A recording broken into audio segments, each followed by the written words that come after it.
What are the pros and cons of starting on an age domain versus 301ing that domain to an existing site? I hear that you can lose something in a transfer when you 301, and I'll let you take that, Nick. I'm gonna go blow my nose real quick. Sure. Okay, so, pros and cons.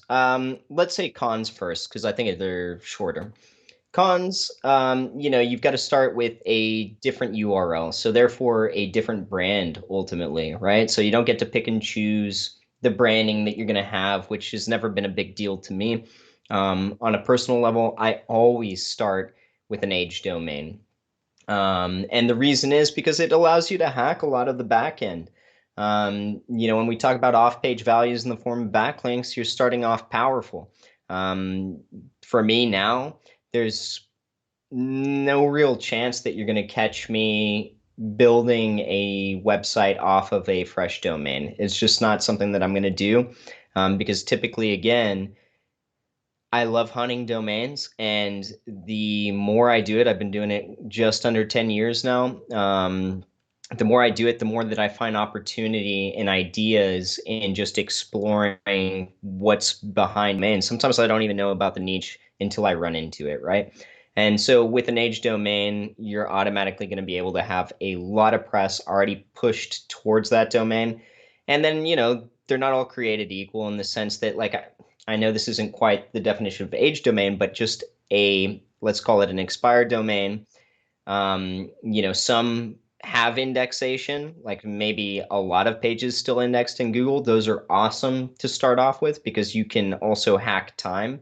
If it's already in Google's index, then you can get started. You can rebuild old pages. You can get that juice flowing, even if the permalink structure is kind of messed up. And I talk about this in my big case study that I've got on our website. You can automatically start rebuilding those particular pages and then sending them towards pages that you want to rank using keyword research. So all in all, starting off with an age domain just allows you to hack a lot of effort that otherwise you've got to slow roll.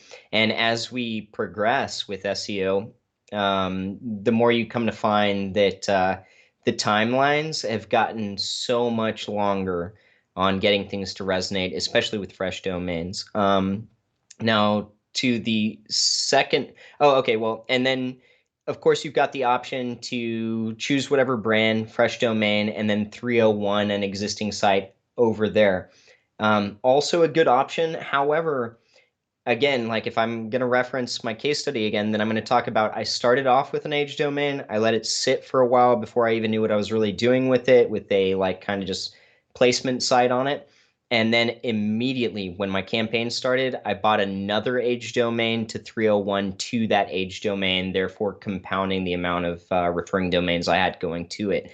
And also compounding the amount of historical pages that I could rebuild in order to either create hub pages to funnel link juice out to other pages or just rebuild those old pages, better than the people that had historically had them.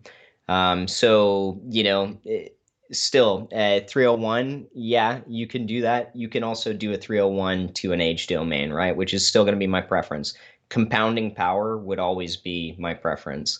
And then second part of the question, I hear you can lose something in the transfer between your 301. I think this is not something that I can tell you in concrete. Maybe, and what I've noticed is that there's a delayed fuse on getting your 301 to activate in the SERPs, where you build historical pages, you build out new pages, and it might take 6 months before you're really noticing that there's a difference. You just have to kind of rely on the fact that the domain that you purchased to do the 301 with is high quality, the backlinks are high quality, and then that you can kind of hit different targets as far as rebuilding those historical pages to pass that juice around. And we're talking about with quality content with the intent of actually like providing some kind of user satisfaction at the end of it all.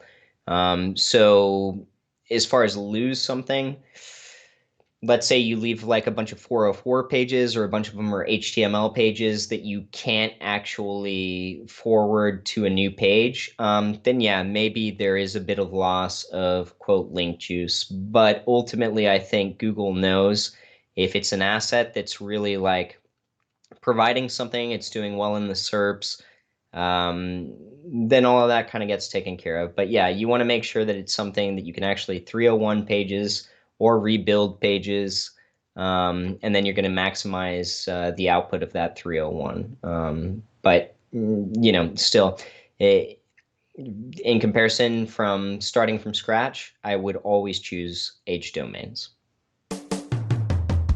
Hey everyone, thanks for watching. Be sure to check the links below for more info on this topic, as well as other cool stuff like SEO case studies, our Facebook community, and our link building services. And like always, please like, comment, and subscribe if you enjoyed the video. Thanks, and happy ranking.